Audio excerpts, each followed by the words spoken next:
Welcome to This Week in the NFL Week 11 edition.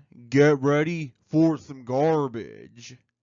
Ladies and gentlemen, meet the New England Evil Empire. Starring Drake May as quarterback and Mike Vrabel as head coach. Jeez, I thought he was the bad coach in my first episode of This Week in the NFL. I should learn more ball, I guess.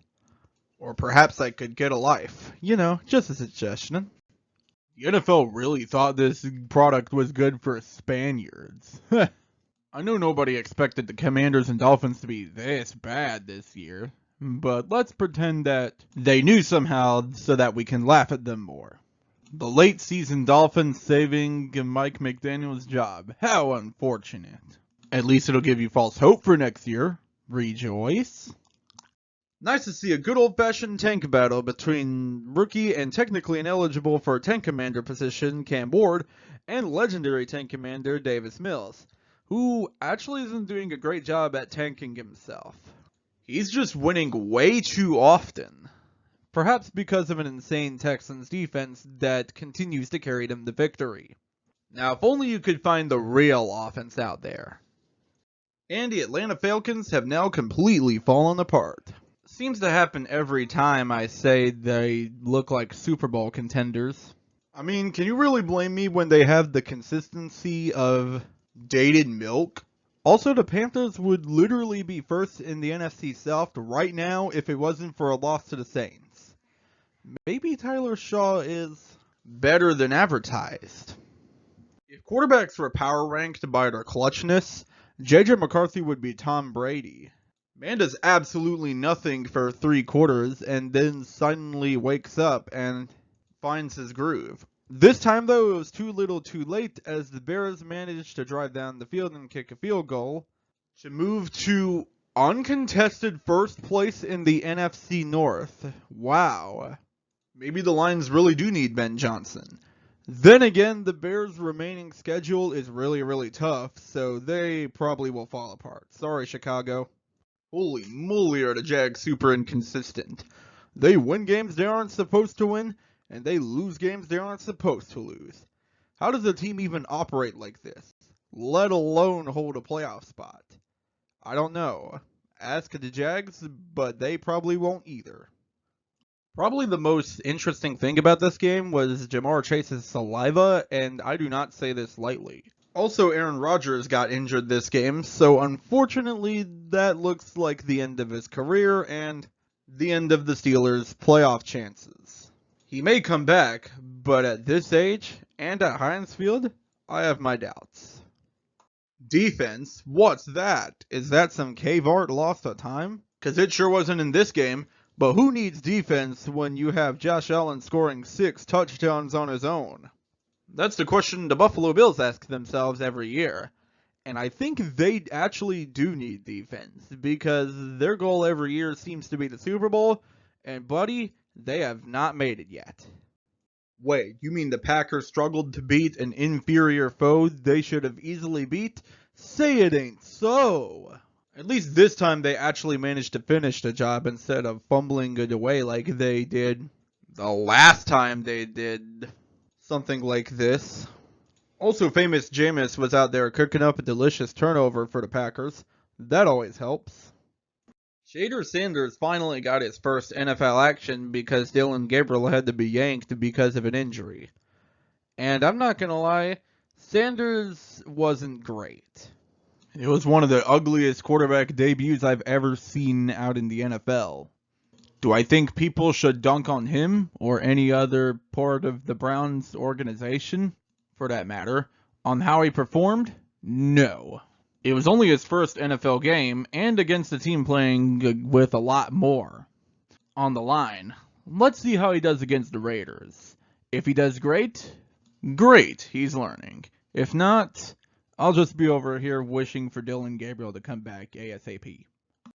Remember when I said the Chiefs looked unstoppable even at 5-4 and 0-4 in close games up to that point? Yeah, the haters might have had a point. Denver, welcome to legitimacy. It's been quite a while since you've been up here. Now this brings us to a new question. Are the Chiefs actually going to miss the playoffs? It's way more likely they miss now, but I still have my doubts. You can never keep them down. Trust me, I've seen this before.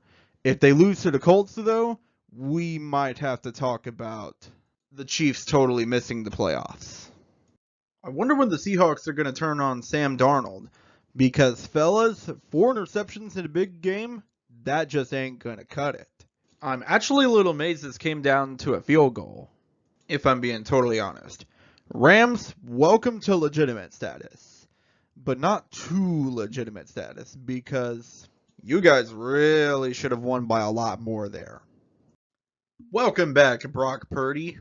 We've missed you for quite some time now. Here, have 3 touchdowns courtesy of the Cardinals' terrible defense. Also, really, boys? 17 penalties? That's not really a disciplined unit, now is it? Then again, it is the Cardinals. They've always ran on vibes. My man, Dan Campbell, I love you, but you really gotta learn how to take the points sometime. Like, seriously, folks, when we're 0 for 5 on 4th downs in the game, that's when you know it's time to take some points. Now the Lions aren't even in the playoff spot anymore. Maybe you guys really did need Ben Johnson more than I thought. Whoa, deja vu. For once, I'm not going to do any trolling or talk about the game or anything like that. Instead, I want to focus on Cowboys defensive end Marshawn Kneeland. He was a young man with a promising NFL career, and the way he died was nothing short of tragic. Mental health issues are real and they matter. And if you or someone you know is personally going through them, let them know they're not alone. Well, between the recent weeks of NFL football, this week was a lot more fun to keep track of overall. There are 2 overtime games, lots of other one-score games, and now everyone's talking their head off over who's really a contender and who's not. But let's check out the 3 things that I personally learned this week. Number 1, the Chiefs are not, in fact, inevitable. Turns out these are not the same Chiefs that just cruised to victory, seemingly, and had everyone saying the NFL was rigged. These Chiefs now have to fight for every victory in this new world, which is a nice change of pace. Number 2, the NFC North is a logistical nightmare. The Lions, Packers, and Bears, oh my, are all fighting for the top spot in their division, and it's really anyone's call who wins the division. Also, it's part of a larger 8 teams fighting for 7 playoff spots playoff picture, which will likely see one of them left out. So who's going to get heartbroken at the end of the season? You tell me, but it's probably going to be the Bears, knowing them. Number 3, let's calm down about Shedeur Sanders a little bit. Boy, did people have words about Shedeur Sanders' performance. Not saying anything in particular that was said, but I just hope next week will calm the fevers about all this debate. It won't it? Figures. Well, that'll do it. Thanks for watching, guys. Be sure to like, subscribe, comment, share, ring the bell, and don't forget about John 3:16. And I'll see you next time. Isaiah chapter 43, verse 2. When you go through deep waters, I will be with you. When you go through rivers of difficulty, you will not drown. When you walk through the fire of oppression, you will not be burned up. The flames will not consume you. Any hardship can be conquered with the power of Jesus Christ.